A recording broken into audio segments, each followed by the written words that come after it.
Kenyans, you will have to wake up now. Itabidi mumefungua macho na realize that you guys, this country is the chosen country. It's the chosen nation.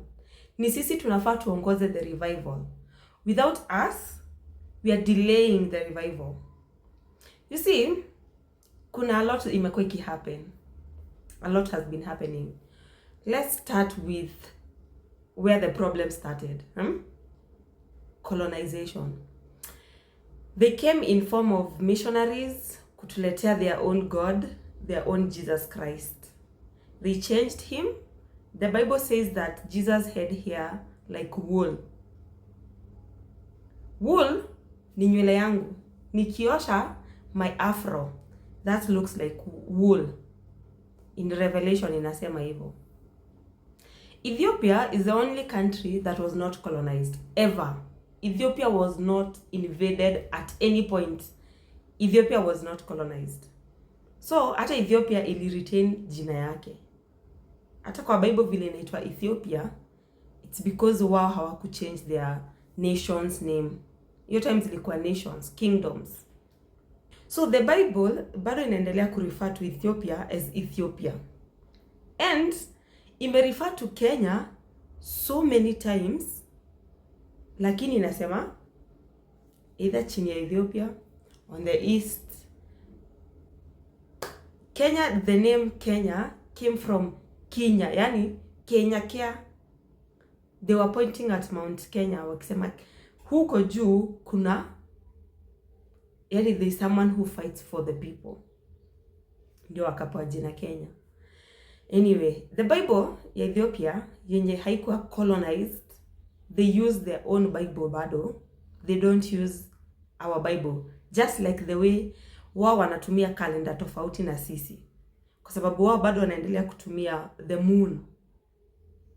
Ikisignify nini, miezi ikiisha, mwaka ikiisha. So that's why wow, they have a different calendar to the rest of the world because they still use theirs. Well, their Bible iko na over 81 books. Na hizo ndizo zina describe Enoch as a black man, Jesus as a black man. Wamechora their Jesus. You see vile sisi churches zetu ziko na a white Jesus. Zao Jesus wao ni black. Ethiopia was a Christian nation even before the colonizers came. So wow, wanajua the Jesus we have was black. So when the colonizers came, wakoloni walikuja, they came, they gave us another Jesus, another Bible, so that they can control us. You know, come with their own religion, their own Jesus, make it look like it's one of them. You know, when we were in high school or primary, or when we were in school, if you would speak in your native language, for example, myself, I'm a Kikuyu. So I know Kikuyu, Swahili, and English. If I would speak in Kikuyu, I would be punished. If I would speak in Swahili, I would be punished. The only language that was allowed was English, and some days Swahili. These are people telling you, hate everything about yourself, even where you come from. That Kikuyu land that you come from, hate it and don't even dare speak that language. We all know how they invaded Kenya, how so many people were killed in Kisii, so many people were killed in Rift Valley, so many people were killed in Mount Kenya, and they settled in Mount Kenya. They took land from the Mount Kenya people. They settled in Rift Valley and took land there. We know what happened after Jomo Kenyatta took over, Moi took over, Kibaki tried to run away until 2007 happened, just to warn him. Don't you dare, just to warn him. Uhuru came, he's a custodian to them. Now Ruto came and was trying to run away. And the June 2024 demonstration was to remind him who was in power. You see, the president of Burkina Faso said that the military, the France, dictate how many people will be recruited into the Burkina military.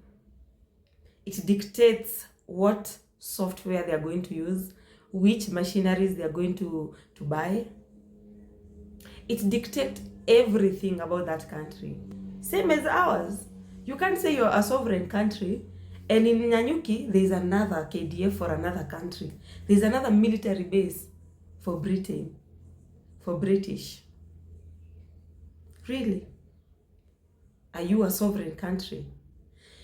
Anyway, in 1952, the Princess Elizabeth came to Kenya and she went back a queen.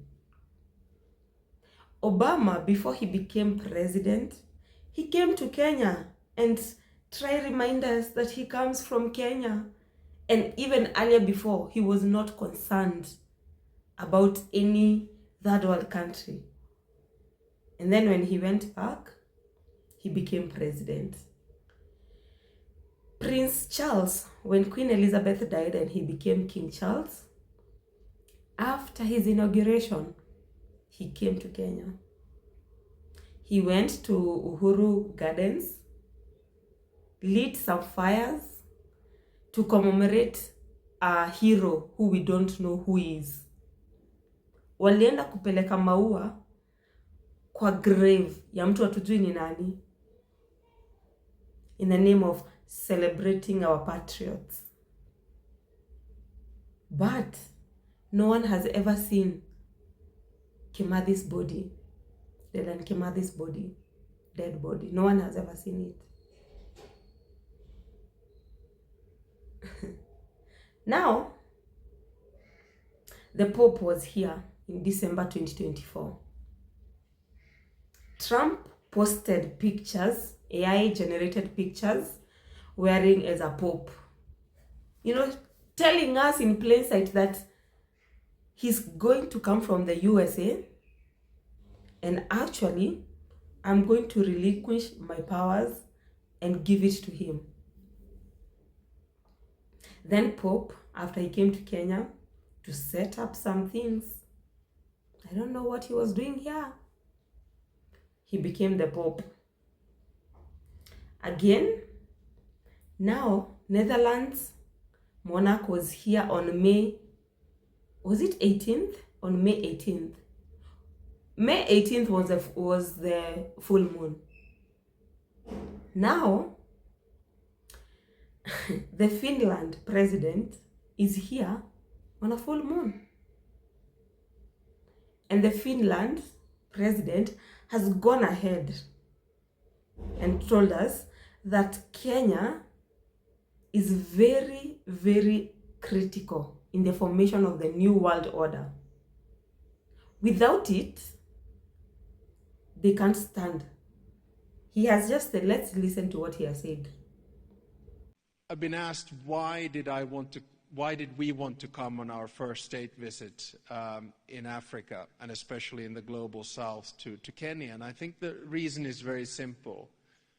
Not only do we have a similar mindset, which William referred to earlier, believing in multilateralism and cooperation and peaceful coexistence and the UN Charter, but I, coming from a small northeastern country, also believe that Kenya will be one of the game changers in a new world order.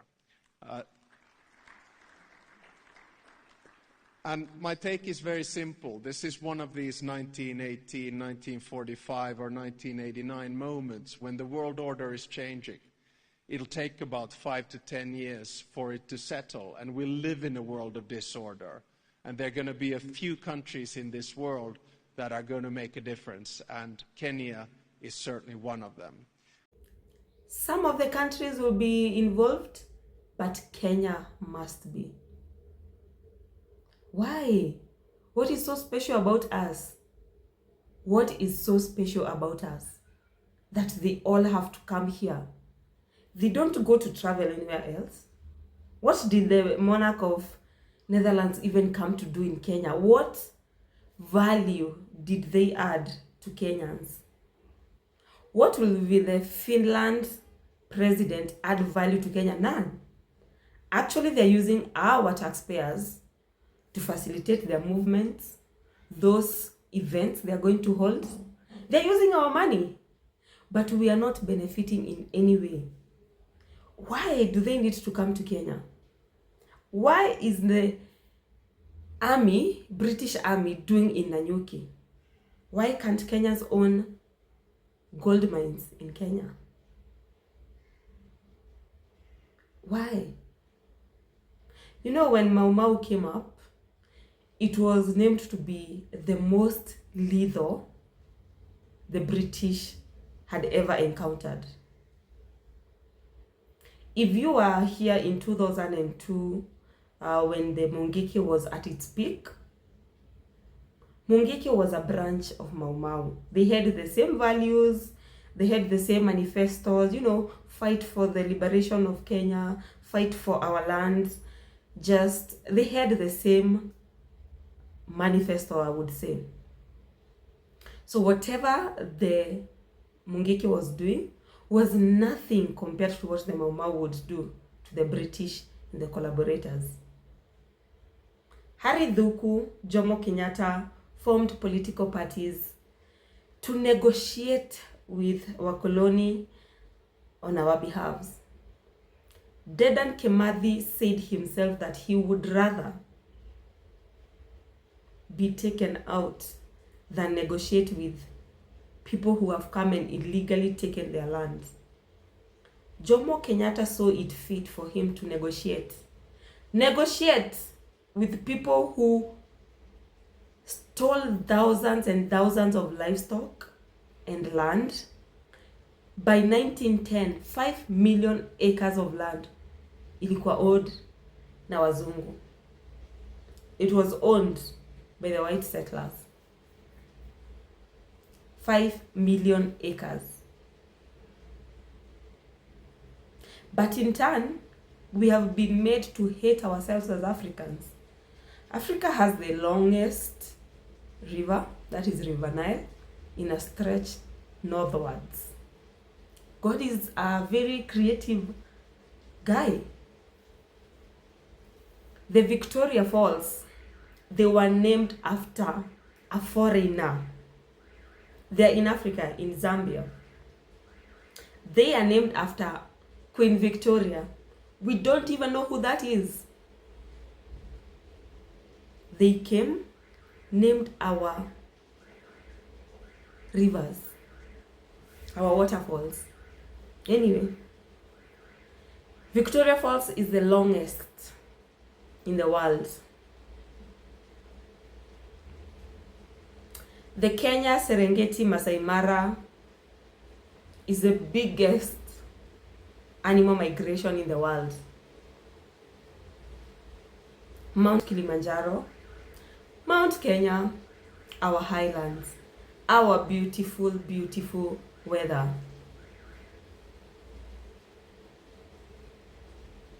Our huge resources. We have gold, we have oil, we have titanium, we have copper, we have diamonds, we have it all. Yet, Africa is the poorest continent in the world. But do you know who has the most gold reserves? Europe. How many gold mines do they have?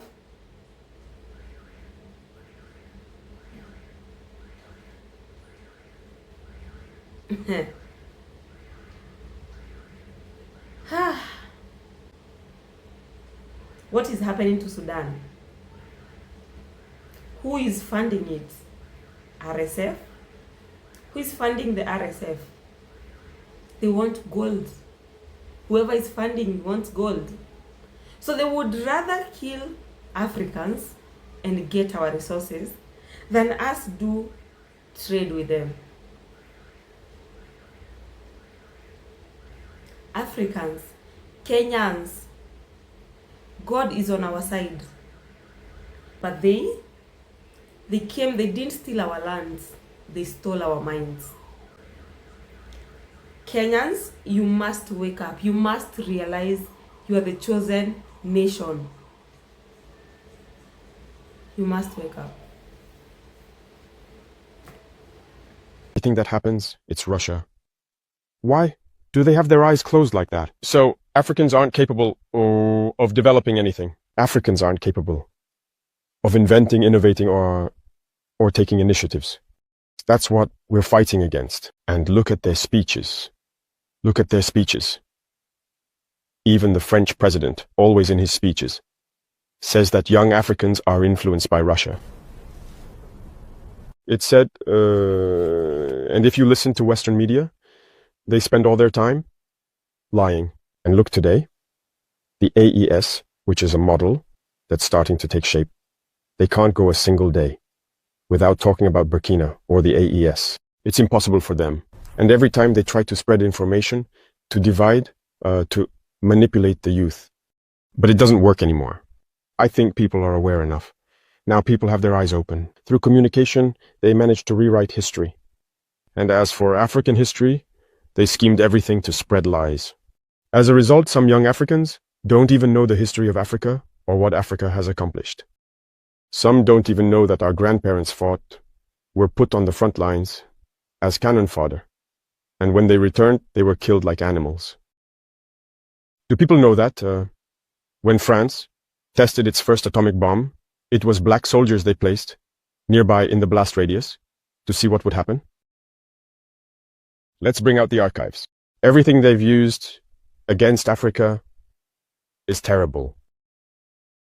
So all of this needs to be communicated so that young Africans understand, because there are still many who are asleep and continue to speak on behalf of the imperialists. Whatever they're told to say, they do it. Maybe it's because, well, they're given something, I don't know. But Africans need to understand their history and wake up.